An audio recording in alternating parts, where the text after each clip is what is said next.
Hello aspirants and welcome again to Legacy IAS Academy. In this lecture, we will be discussing about AI and one major issue that it is leading to. Now, AI is digging deep into every aspect of our life and influencing literally each and every aspect, and this degree of influence is ever increasing multifolds day by day. However, even the economic survey of India, the recent economic survey of India talks about artificial intelligence and the issues that are there with it. It says that the artificial intelligence is progressing quite rapidly. However, the laws, the rules, guidelines, regulations to keep that in check is not increasing or developing or getting established at the same pace, which is a great concern.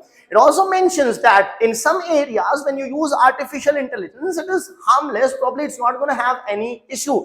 Of course, it's taking away jobs. That is a different aspect. But if you talk about the risk of life, the risk of ethics, the issue of ethics, all these things are not there. For example, the use of AI in chat box. If you order some food, if there is an issue, you raise your concern, a chat box with the help of AI responds to you. Now, if there is certain miscommunication, you can say it again, you can explain it, and the things get resolved over there. So there, it's not much of a concern. But imagine a driverless car using artificial intelligence is not able to identify the person that is crossing the road is actually a human being and not any non-living thing as such. Now that is a risk of life right there. Now why is that the case? Because since the person was not crossing the road over a zebra crossing, the car was not able to identify that that person is a human being, and hence the accident. So issues can be huge when you use artificial intelligence. Now, in the domain of recruitment, artificial intelligence is hiring more males than females because of the biased data that is being used to train artificial intelligence. In the same manner, when you talk about convictions or use of artificial intelligence in judgments, it is again being biased against certain communities, certain minorities, certain races, so on and so forth. Now, one such issue with respect to artificial intelligence is the deep fake that it is able to generate. And yes, that is what we are going to talk about. So what has happened over here is Laura McClure, an MP, a member of parliament from New Zealand, what she actually did is she showed her own deep fake pornographic photo of her own self, which is not real, which is a deep fake, which is generated with the help of artificial intelligence. She presented that in the parliament. Why did she do that? So she presented it, and she also mentioned that she created this under 5 minutes using a freely accessible website. There is no payment required. There is no long hours that you have to put in.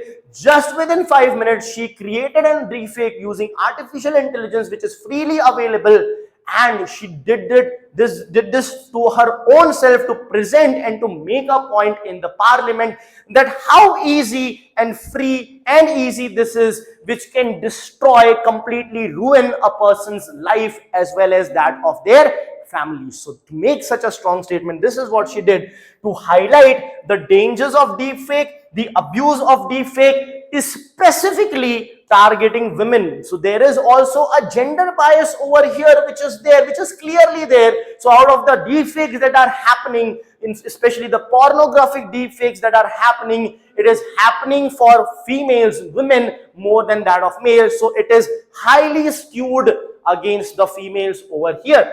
So what was the purpose of the demonstration? Of course, to raise awareness. She talked about ease of generation of deepfake. She also talked about the lack of consent in such content. There is no consent that you have to take over here. And then the vulnerability of young people, especially the girls, and inadequate legal safeguards. She ultimately came to this point that there is inadequate legal safeguard for such things. So the company that is doing that, the software that is doing that, they should have some responsibility towards it. If someone, just for example, if someone is trying to type something and asking a command, for example, generate a nude picture of this personality or their own, the system should identify that this should not happen and should deny such services, or any such protection can be brought out. So she talked about the lacuna of such laws, the absence of such laws. So how does deep fake work? There will be an original face which will then be encoded, and another latent face, the hidden face, right? So this gets decoded and the face gets restructured from A to B. So you can do a lot of things. The body can remain the same, the face changes, you can convert it into a video, so on and so forth. In a video, if there are two people, you can change the face of the second person also to see that these two people are together even though when they were not. All this and much more can be done and harm the entire society over here. So what is the core message? The core message is the misuse and the abuse of this technology. At the same time, the law needs to catch pace with it. Now, if you talk about the types of deepfake frauds that are happening, it is happening with respect to textual deepfake.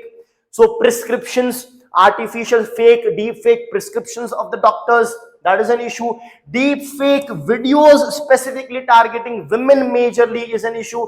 Deepfake audios are there, using deepfake audios, calling at your home and asking for money for doing financial frauds, etc., etc. Then deepfakes on social media as well, and real time or live deepfakes wherein I may not be the one live teaching you, but it will look like it's me who's teaching, and using that deep fake, they can make that deep fake say anything, which can then incriminate the person, the real person, because of this issue. So that is also, it can lead to not just this, but also security threat as well. Moving ahead, as we know that there is a legal vacuum, that means no law explicitly exists.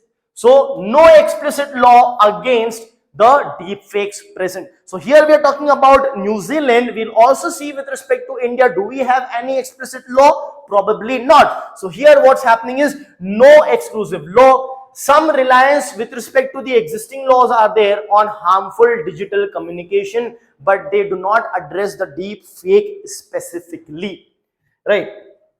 Now the other thing is enforcement is also limited and reactive. Reactive means once it happens, then you take action. There is no proactive or kind of a preventive thing which is preventing people or the softwares to generate such kind of deepfakes when it is given the command to do so. So what is the result? Result is, of course, victims struggle to take down the content or seek justice. And the thing is, once it's there, even then the person is not able to take it down. There is no law against that as well.